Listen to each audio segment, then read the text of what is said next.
Thank you Siddhu గారు, thank you Sesh గారు. Yes, and ఎన్నో అద్భుతమైన సినిమాలకి బ్లాక్ బస్టర్ ఆల్బమ్స్ అందించినటువంటి మా మ్యూజిక్ డైరెక్టర్ భీమ్స్ గారిని సాదరంగా వేదిక మీదకి ఆహ్వానం పలికేస్తున్నాం.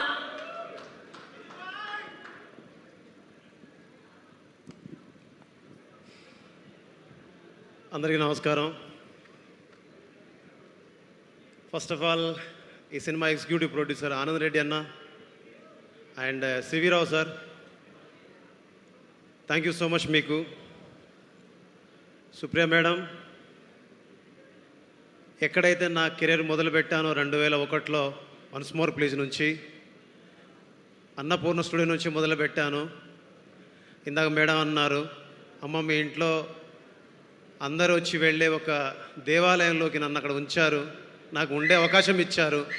అది అన్నపూర్ణ స్టూడియో. అక్కడ అన్నపూర్ణ స్టూడియోస్ ప్రజెంట్స్ అని ఉంటే ఇక్కడ నిలబడి మాట్లాడుతుంటే ఎక్కడో తెలియని ఒక చిన్న గర్వం, చిన్న ఆనందం కలుగుతుంది. నా కళ్ళ ముందు నా హీరో, మనందరి హీరో విక్టర్ వెంకటేష్ సార్ ఉన్నారు. సార్, గోదావరి గట్టు మీద రామచిలకవే, గోరింట కెట్టుకున్న సందమామవే, ఊరంతా చూడు నిద్రపోయి ముసుగే తన్నిందే, ఆరాటాలన్నీ తీరాలంటే నేనానే. అలాంటి పాట చేసిన తర్వాత మళ్ళీ చిరుసారితోటి శంకర వరప్రసాద్ లాంటి సినిమా చేయగలిగాను, ఒక మ్యాడ్ లాంటి యూత్ఫుల్ సినిమాస్ చేయగలిగాను. ఇవన్నీ ఎందుకు చెప్తున్నానంటే, అన్నపూర్ణ స్టూడియోలో నాకు ఉండడానికి అవకాశం వచ్చినప్పుడు అక్కడి నుంచి మొదలైంది నా జర్నీలో, నా ప్రయాణంలో గొప్ప మలుపులన్నీ అక్కడే మొదలయ్యాయి. ఒక బలగం కావచ్చు, ఒక మ్యాడ్ కావచ్చు, ఒక టిల్లు స్క్వేర్ కావచ్చు, ఒక శంకర వరప్రసాద్ కావచ్చు, ఒక మన వెంకటేష్ సార్ తోటి సంక్రాంతికి వస్తున్నాం కావచ్చు. దీని తర్వాత ఒక జంజీ టీంకి నేను దూరం అయిపోయానేమో అనుకునేవాడిని, ఒక జంజీ టీంకి నేను దగ్గర అవ్వాలని ఏం చేయాలనుకునేవాడిని. ఆ టైంలో సరిగ్గా 2.5 సంవత్సరాల క్రితం శేష్ సార్ ఒక మాట అన్నారు, ఒకరోజు కలిసారు కలుద్దామని. అప్పుడు గాలోడు సినిమాలో పాట విన్నారట. గాలోడు సినిమాలో పాట విని ఎవరి మ్యూజిక్ డైరెక్టర్ అంటే భీమ్ సిసోలియా. ఓకే, దాని తర్వాత వెంటనే జిమ్లో ఇంకో పాట వచ్చింది, అది బలగంలోని పాట. ఇదెవరు చేశారని చూసారట, ఇది భీమ్ సిసోలియోనే. ఇదేంటిది, ఇంకో పాట విన్నారు. ఇలాగ డిఫరెంట్ యాంగిల్స్లో విన్న తర్వాత ఈ సినిమాకి నేను ఉండాలని కోరుకున్నారు. ఆ తర్వాత ఫస్ట్ చేసిన పాట రుబరు ఏ రుబరు ఏ రుబరు,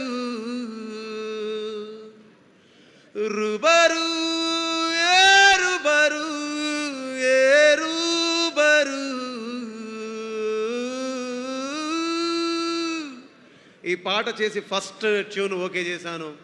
దాని తర్వాత డుండు నక్కు టక్క డుమ్మ డుండు నక్కు బుట్టి, డుండు నక్కు టక్క డుమ్మ డుండు నక్కు చిచ్చు బుట్టి, డుండు నక్కు టక్క డుమ్మ డుండు నక్కు బుట్టి, డుండు నక్కు టక్క డుమ్మ డుండు నక్కు చిచ్చు బుట్టి. దీని తర్వాత ఏ రోజైతే వదిలేసి వెళ్ళావు నాసని, ఆ రోజునే వదిలేసుకున్నాను నాశని. ఇలాంటి మెలడీస్ భీమ్స్ చేస్తాడా అని చాలామందికి సందేహాలు ఉన్నప్పుడు, చాలామంది అనుమానాలని నివృత్తి చేసి, చాలామంది ముందు నన్ను ఒక జంజీ టీం ముందు నన్ను ఒక సగర్వంగా నిలిపినందుకు శేష్ సార్కి, నా డైరెక్టర్ షనిల్ డియో సార్కి, మా నిర్మాత సుప్రియ మేడంకి thank you so much. And ఈ సినిమాలో పాట పాడిన శ్రీరామచంద్ర సార్కి, జునిటా గాంధీ గారికి, అండ్ నేను అడగకపోయినా కూడా ఈ పాటలు బాగుండాలి, ప్రపంచవ్యాప్తంగా పెద్ద హిట్ అవ్వాలని వాళ్ళు దగ్గరుండి పాటల్ని వాళ్ళ పిల్లల కంటే ఎక్కువగా ప్రేమించి ప్రపంచం ముందు సగర్వంగా నిలబడడానికి ఒక పవన్ సింగ్ గారిని అయితే ఏంటిది, ఒక ఆదిత్య రికారి గారికి అయితే అందరినీ తీసుకొచ్చి ఈ పాటల్ని ప్రజల ముందు ఇంత గొప్పగా నిలబెట్టినందుకు మేడం మీకు, శేష్ సార్